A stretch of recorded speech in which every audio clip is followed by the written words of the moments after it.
안녕하십니까. 신용글 교수입니다.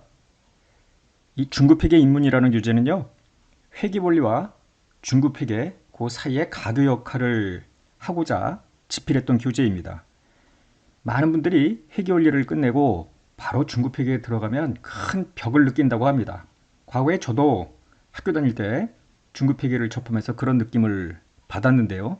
지금은 더하죠. IFRS의 내용이 방대하기도 하고 상당히 높은 수준의 이해를 요하는 부분도 많이 있습니다. 그래서 제 생각에는 회계 원리를 끝내고 중급 회계로 바로 들어가기보다는 중급 회계 입문이라는 좀 더 소프트한 교재로 한번 중급 회계 맛을 본 다음에 중급 회계에 매진하는 것도 하나의 전략이라고 생각을 합니다. 어차피 회계사 시험이나 세무사 시험 길고 긴 여정 아닙니까? 오히려 돌아가는 게 더 빠르다라는 교훈을 여기서 얻을 수도 있겠어요. 한편 회계사나 세무사 시험을 준비하는 이런 목적이 아닌 분들도 있을 텐데요. 주로 이제 재무제표 분석을 담당하는 분들입니다. 굳이 재무제표 분석을 할 때 중급 회계 수준의 높은 그리고 자세한 이런 재무회계 지식을 요하지는 않는다고 생각을 해요. 이 중급회계 입문 정도의 내용만 이해를 하시면은 충분하게 재무제표 분석을 수행할 수 있을 것이라고 생각이 됩니다. 아무쪼록 요 본 강의 중급회계 입문입니다. 구독자 여러분의 니즈에 적합한 역할을 본 강의가 해주었으면 하는 바람으로 지금부터 강의를 시작하겠습니다. 먼저 1장인데요. 재무보고와 국제회계 기준이라는 타이틀입니다. 이후에 공부할 내용에 어떤 상식적인 내용을 설명을 하고 있는데요. 크게 어렵지는 않고요. 그냥 한번 쑥 들어보시면은 앞으로 진행될 재무회계가 이런 거구나 라는 것을 이해하는 데 도움이 되겠습니다. 본장에서는 재무회계의 발전 과정, 중세부터 현대에 이르기까지 재무회계가 어떻게 변천되어 왔는지 잠깐 한번 들러보고 가죠. 재무보고와 재무제표, 더 나아가서 재무제표 작성 기준인 회계기준을 살펴보겠습니다. 재무회계의 발전 과정을 보는데요. 먼저 교재로는 2페이지입니다. 중세부터 미국 경제대공황 이전까지, 즉 1929년 이전까지의 어떤 회계의 변천, 발전 이런 것들을 한번 살펴보자고요. 회계가 정식 문헌으로 처음 세상에 출간된 것은 1494년에 당시 이탈리아의 수학자였던 루카 파치올리라는 사람이 수학책을 하나 발간을 합니다. 책 이름은 산술 기하 비례 및 비율 총납이라는 수학책인데요. 그 안에 20여 페이지를 할애를 해서 복식부기를 체계화 해놓고 있습니다. 이후에 이 책이 유럽 전역으로 번역되어 나가면서 많은 사람들이 복식부기에 익숙해지게 되는 어떤 계기가 되었죠. 여러분들이 예전에 세계사를 배웠을 때 스페인, 포르투갈이 전면에 나서죠. 그 후에 바톤을 이어받은 게 바로 네덜란드입니다. 네덜란드 이야기를 할 때 회계에서의 중심점은 뭐냐면 1602년인데요. 암스테르담의 증권거래소에서 주식이 거래되기 시작을 했습니다. 이 주식거래, 즉 주식회사라는 것이 탄생을 했는데요. 의미 있는 것은 뭐냐면 투자자의 유한 책임과 출자 지분을 자유롭게 양도할 수 있다는 이 두 가지 특징, 현대에도 마찬가지 아닙니까? 이런 일들이 생겼는데요. 투자자들은 본인이 직접 회사에 들어가서 경영을 하기보다는 대리인을 선임을 해서 일상적인 경영 활동을 할 수 있도록 권한을 위임했죠. 그러니 항상 궁금할 거 아닙니까? 내가 위임한 저 경영자가 제대로 기업 경영을 하고 있는지.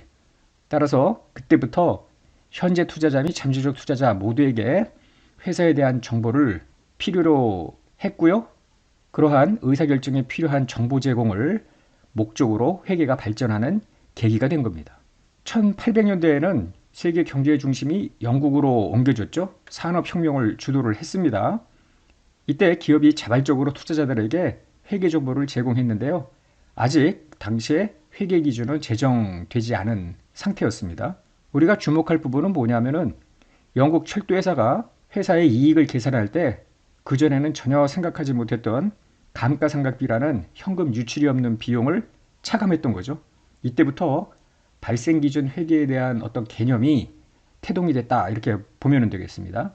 20세기에 들어와서 경제의 축이 영국에서 미국으로 이동이 됐죠. 비약적으로 미국에서 회계가 발전이 됩니다. 이미 1863년에 뉴욕 증권거래소가 출범을 했는데요. 당연히 주식이 거래가 됐겠죠. 회사들은 자발적으로 투자자들에게 회계 정보를 제공을 하기는 했으나 당시에 미국에서도 여전히 회계 기준은 제정되지 않은 상태였어요. 그러니까 뻥튀기한 경우가 많았겠죠. 분식회계가 성행을 했고요. 회계사 시간에 배우셨겠지만 1929년 주식시장이 대붕괴가 되고 세계의 대공황을 맞이하게 됐는데 이런 뻥튀기된 회사의 재무제표도 일조를 했다라고 후대에서 평가를 하죠. 자, 미국 대공황 이후부터 1960년대까지를 한번 살짝 들여다보면요. 대공황을 수습하면서 미국에서는 1933년, 34년에 증권과 관련된 법이 만들어지는데요. 특히 34년 증권법에 따라서 증권거래위원회, 지금도 있죠. SEC라고 발족을 합니다. SEC의 주 목적은 뭐냐면 회계정보 공시를 아주 중요시하게 생각을 하면서 목적은 투자자 보호였습니다. 왜냐하면 그 이전에 대공황 때 많은 투자자들이 엄청난 손실을 봤을 것 아닙니까? 한편 회계 기준 제정이 필요하다라는데 한 목소리를 냈죠. 회계 기준 없이 지 멋대로 재무제표를 만들다 보니 과거에 장밋빛으로 치장한 재무제표를 보고 투자한 투자자들이 많은 손해를 봤다라는 거죠. 이때 정부기관인 SEC가 직접 회계 기준을 만들질 않고요. 제정 권한을 민간에다가 위임을 했습니다. AICPA, 미국 공인회계사 회죠. 그래서 당시에는 AICPA가 주도적으로 회계 기준을 제정을 했었습니다. 이후에 AICPA가 APB라는 Accounting Principle Board, 별도의 독립기구로 회계기준 제정 권한을 넘깁니다. APB가 여러 가지 회계기준을 만들다가요. 1974년에 FASB, 미국 재무회계기준위원회라고 하는데요. 이게 발족이 됐고요. 지금까지도 미국 회계기준을 제정하고 있습니다. FASB에서 만든 회계기준이 전 세계 회계기준의 핵심, 중심 역할을 했다라는 데는 부인할 사람이 없죠. 한편 대공황을 겪으면서 뻥튀기한 재무제표가 문제였을 거 아닙니까? 허풍을 던. 그래서 공정가치가 아니라 역사적 원가 개념이 회계 이론의 전개의 중심이 됐던 것입니다. 그리고 그 당시에는 진실한 이익이 얼마인지 이걸 측정하는 것이 주된 관심사였기 때문에 당연히 손익계산서 중심의 회계가 널리 퍼져 있었죠. 따라서 실현 가능한 수익만 수익으로 인식을 했고요. 미실현된 이익은 이연을 시켰습니다. 수익 비용의 대응을 굉장히 높은 어떤 상위의 개념으로 집어넣었죠. 당시에는 마땅히 이렇게 해야 돼 라는 규범적 특성이 강한 회계 기준을 지향을 했었습니다. 이후에 1960년대 하반기에 경제학과 재무관리 분야에서 효율적 자본시장 이론이 널리 퍼졌습니다. 이건 뭐냐면 자본시장에 회계 정보를 포함한 정보가 도달이 되면은 즉각적으로 주가에 반영이 된다라는 이론이었습니다. 이것이 회계 개념 정립에 영향을 주죠. 왜냐하면은 자본시장에서의 주가가 공개된 회계 정보에서 영향을 받기 때문에 제대로 된 회계 정보를 제공하자라는 것, 즉 의사결정에 유용한 정보 제공으로 그 목적이 전환이 됩니다. 1970년대 이후부터 지금까지는 어떻게 변천이 되었느냐면요. 앞서 1973년에 FASB가 발족이 됐다고 했죠. 단순한 회계 기준 말고 이 컨셉 리포트, 지금의 개념 체계의 어떤 근간을 이루는 개념 보고서를 85년까지 6개가 제정이 됐어요. 많은 다른 회계 기준 제정 기구가 우리나라도 포함이 돼서요. 이 FASB의 개념 보고서를 바탕으로 해서 개념 체계가 만들어졌죠. 한편 1973년에 유럽에서는 IASC, 즉 국제기준위원회가 설립이 돼요. 그래서 인터내셔널 어카운팅 스탠다드 IAS가 제정이 됐고요. 개념 체계도 제정을 했는데 유럽의 IASC 회원국들도 사실은 국제계 기준을 적용하지 않고 당시에는 자국의 회계 기준을 적용을 했었습니다. 왜냐하면은 국제계 기준을 강제 적용할 수 있는 어떤 힘이 권한이 있었던 것은 아니었어요. 그러다가 2000년대에 들어와서 IASC가 인터내셔널 어카운팅 스탠다드 보드 국제계 기준 위원회로 조직을 바꾸고요. 여기서 제정하는 국제계 기준이 IFRS라는 것입니다. 지금도 계속 제정되고 있죠. FASB 재무회계 개념 보고서, IASC의 개념 체계 이런 것들이 재무회계의 어떤 기본적인 컨셉을 정하는 보고서가 됐는데요. 수익과 비용을 자산 부채의 변동액으로 측정을 했습니다. 즉 자산과 부채의 변동이 자본의 변동이고 자본의 변동 중에 소유주, 즉 주주와의 거래로 인한 변동이 아니라면 수익과 비용이 바로 그거다 라고 이제 측정을 하면서 결국은 회계의 중심이 자산 부채 변동을 어떻게 특정하느냐로 바뀌었던 거죠. 즉 손익계산서에서 재무상태표로 회계의 중심이 이전이 됩니다. 더 나아가서 자산부채의 변동액을 제대로 측정하려면 공정가치로 측정하는 것이 의사결정에 유용하겠다라는 것이죠. 그래서 역사적 원가 정보보다 공정가치 정보가 의사결정에도 유용하다라는, 과거 대공황 시절에는 공정가치 때문에 크게 어려움을 겪어서 역사적 원가가 한참 동안 회계를 지배했었잖아요. 다시 70년대 이후에는 공정가치가 더 높은 개념이 됐습니다.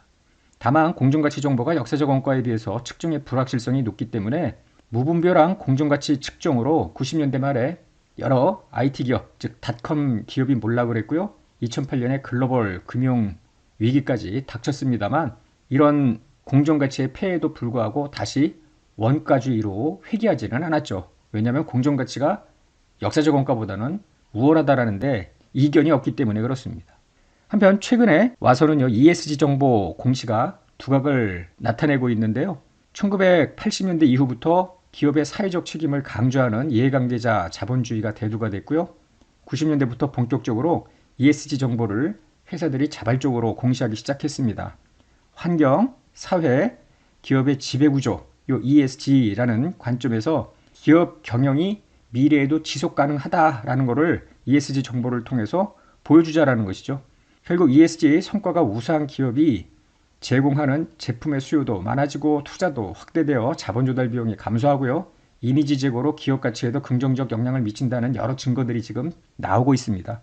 그래서 과거에는 재무제표를 통해서 경영 성과를 자본시장에 전달했다면 지금은 재무제표뿐만 아니라 비재무적 성과에 대한 정보를 ESG 관련 정보에 편승해서 공시하도록 우리나라를 비롯해서 전 세계가 이 트렌드에 올라탔죠.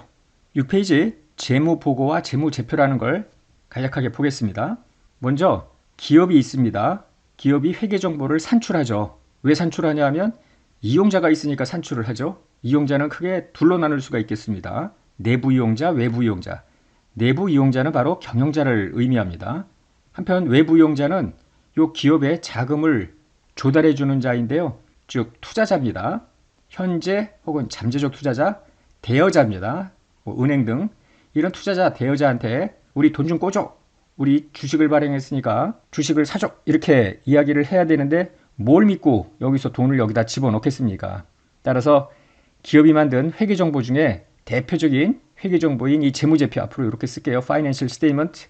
이거를 전달을 하는 거죠. 한편 경영자도 매일매일 경영을 하면서 회계정보를 원할 것 아닙니까?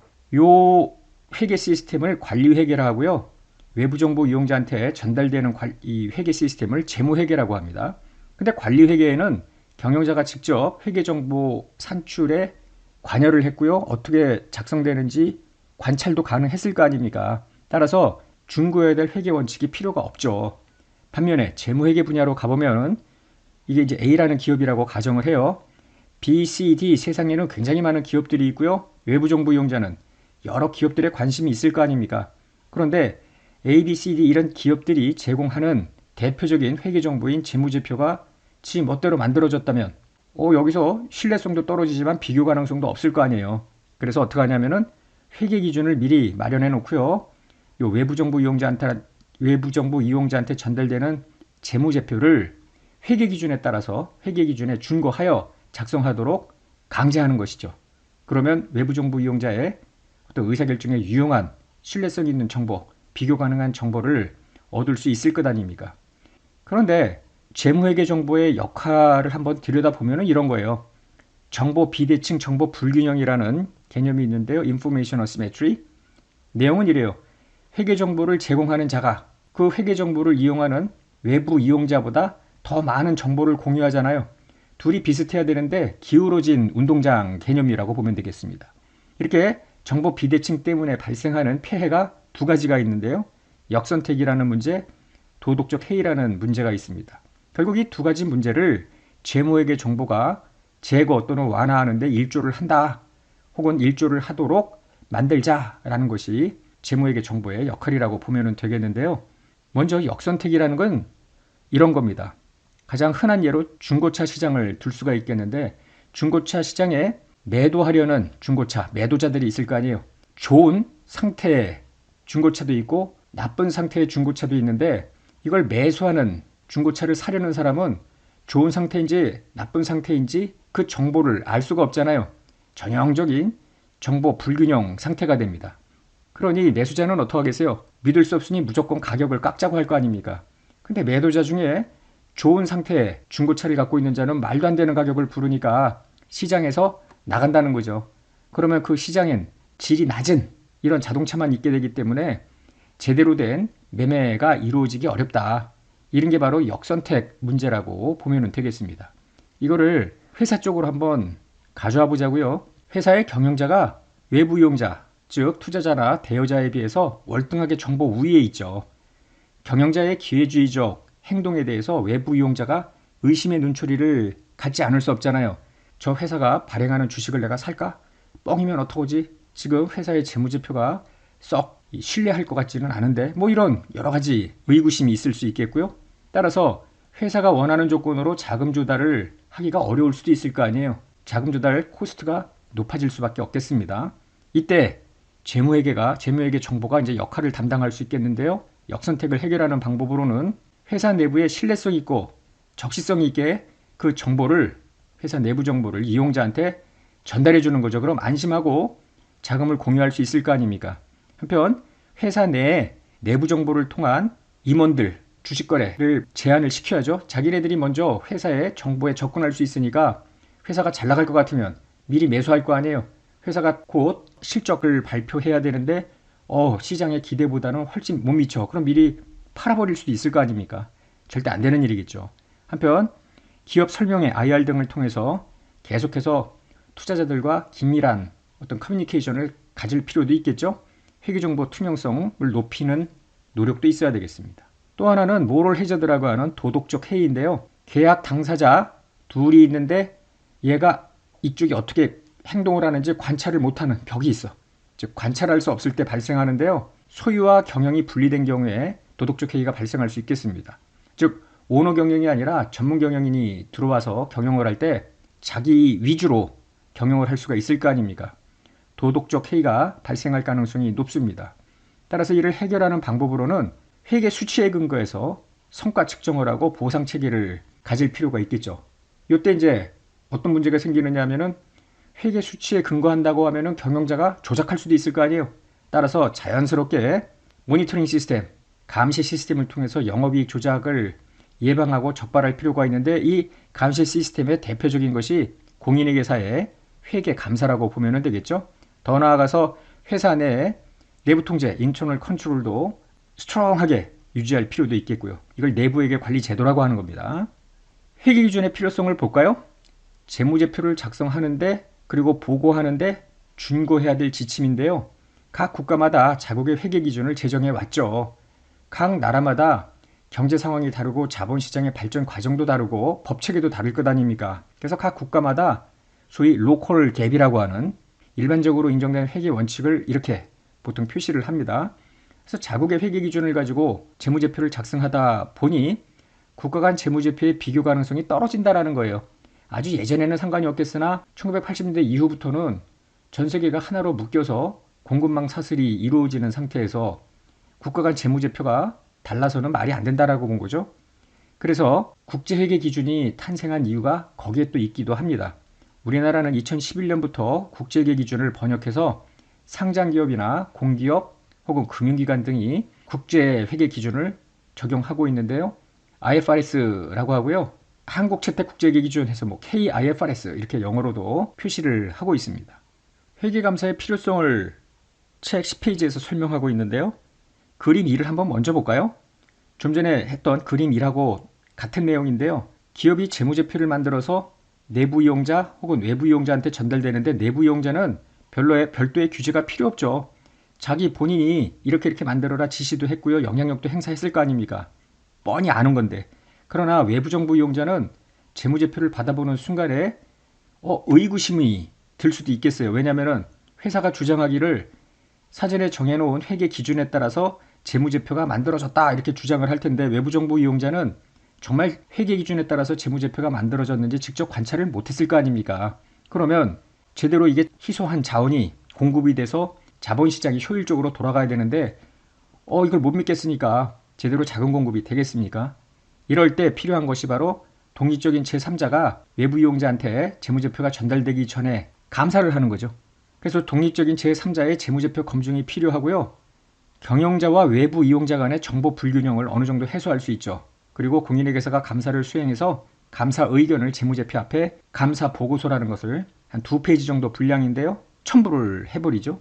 이때 감사 의견은 이런 식으로 나갑니다. 첫 번째 문단이고요. 한 2페이지 정도 밑에 감사를 어떻게 시행을 했는지 쭉 그 다음부터 나오고 있습니다. 감사 의견은 이래요. 우리의 의견으로는 별첨 요 회사의 재무제표가 무슨 주식회사의 2년도 말, 1년도 말 비교재무제표니까요. 재무상태와 동일로 종료되는 두 보고기관의 재무성과 현금 흐름을 한국채택국제회계 기준에 따라 중요성 관점에서 공정하게 표시하고 있습니다. 영어로는 fairly stated 이렇게 하고 있습니다. 이게 소위 적정의견 감사보고서고요. 우리나라 상장기업의 90% 이상이 적정의견 감사 의견이 이슈행이 되고 있습니다. 그러면 이 외부 이용자가 공인회계사가 이건 적정하게 표시하고 있습니다. 공정하게 표시하고 있습니다. 뭐 이렇게 하면은 아무래도 감사보고서가 없거나 또는 제대로 표시하지 않았다면은 별도로 다 지적을 합니다. 그래서 이거가 과대 계상됐다, 과소 계상됐다 하는 그런 감사보고서가 이슈행된 재무제표에 비해서는 훨씬 더 자금 공급을 하려는 유인이 높을 거 아니에요. 다만 공정하게 표시한다라는 것이 correctly stated, 정확하다는 의미는 아닙니다. 중요성의 관점에서 예를 들어 회사 자산이 5천억이야. 근데 50만 원이 잘못됐어. 그럼 정확한 건 아니지만 50만 원이 과대 과소 계상됐다고 하여 전체적인 의사결정의 차이를 유발하는 건 아니잖아요. 그래서 중요성의 어떤 관점, 바운더리 내에서 의사결정의 차이를 유발할 정도로 뭔가 잘못되지는 않았다라는 의견입니다. 어쨌거나 이런 감사 의견을 통해서 재무제표의 신뢰성을 부여하는 역할을 담당을 하겠죠. 12쪽에 회계기준이라는 게 나오는데요. 영어로는 보통 갭이라고 합니다. Generally Accepted Accounting Principle. 보통 Accounting Principle 하면 회계원칙, 회계기준 이렇게 번역을 할 수도 있겠는데 특이한 건 Generally Accepted라는 수식어가 반드시 붙습니다. 다수가 합의를 해야 비로소 회계기준으로 인정받을 수 있다는 뜻입니다. 다수의 지지와 합의, 권위 있는 지지가 있음을 의미하는 것이죠. 그래서 누군가가 회계기준을 만들고 야 그냥 이거 정해 이러면 안 되는 거죠. 수용하려는 회사들 그 다음에 대다수의 이해관계자들이 모두 억셉트를 하겠다고 의사표시를 해줘야 비로소 회계기준이 되는 겁니다. 이 회계기준은 누가 만들면 좋겠어요? 회사가 만드는 건 말도 안 되죠.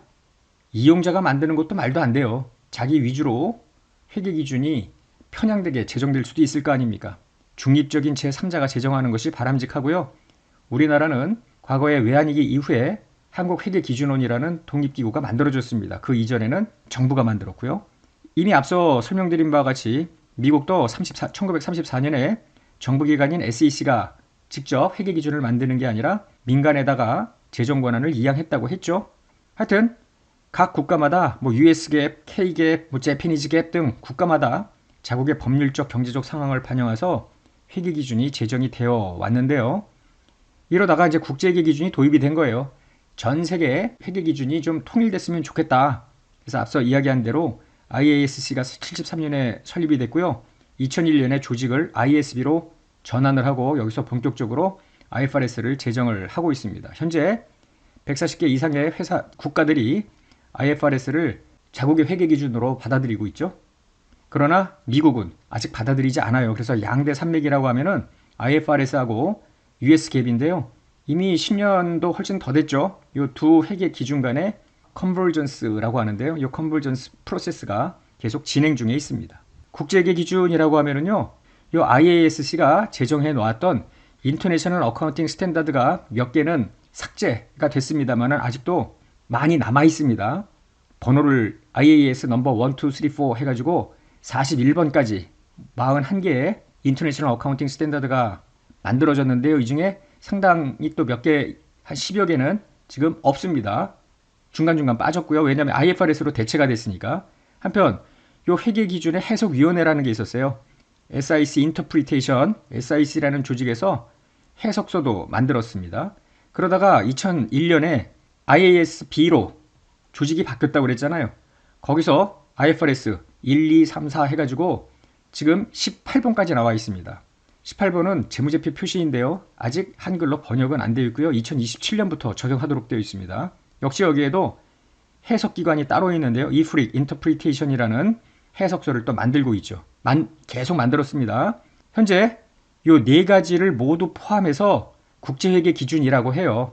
그냥 IFRS 이런 식으로. 근데 IFRS가 이것만 들어가는 게 아니라 종전 기관에서 만든 IAS, SIS Interpretation까지 모두 포함되는 개념으로 이해를 하시면 되겠습니다. 최근에 들어와서 이 IFRS 재단이 IASB라는 국제기준위원회가 IFRS를 만들고 있었는데요. ESG 정보의 중요성을 인지를 하고 IASB 말고 ISSB라는 밑에 하위 위원회를 만들었는데요. 국제 지속가능성 기준위원회, 즉 International Sustainability Standard Board라는 걸 만들었습니다. 그리고 여기에서 이슈잉하는 기준이 IFRS Sustainability Disclosure Standard입니다. 지속가능성 공시기준. 여기는 IFRS Accounting Standard. 그러니까 여기도 IFRS, 여기도 IFRS인데 여기는 회계기준, 여기는 공시기준입니다. 지속가능성 공시기준. 그래서 현재 1번과 2번이 나와 있는 상태고요. 앞으로 좀 많아지겠죠. 우리는 이쪽을 배우는 겁니다. 일단은 국제회계 기준의 특징을 보면은 규칙 중심이 아니라 원칙 중심입니다. 대원칙을 놓고 개념 체계에 벗어나지 않는 정도라면 회사가 회계 정책을 만들어서 적용할 수도 있겠습니다. 연결재무제표가 주재무제표이고요. 이건 연결재무제표는 고급회계에서 보죠. 한편 광범위하게 공정가치 측정을 요구하고 있습니다. 이런 것들을 앞으로 우리가 4장, 5장, 6장 계속 나가면서 보게 될 겁니다. 16페이지에는 우리나라 회계기준의 제정 및 개정 과정이 쭉 나와 있는데요. 그림을 보면은 좀 더 빠릅니다. 즉 과거 2000년 이전에는 금융위원회든 정부기관이 기업회계 기준과 각종 준칙을 만들어 오다가 외환위기를 거치면서 한국회계기준원이 탄생을 하죠.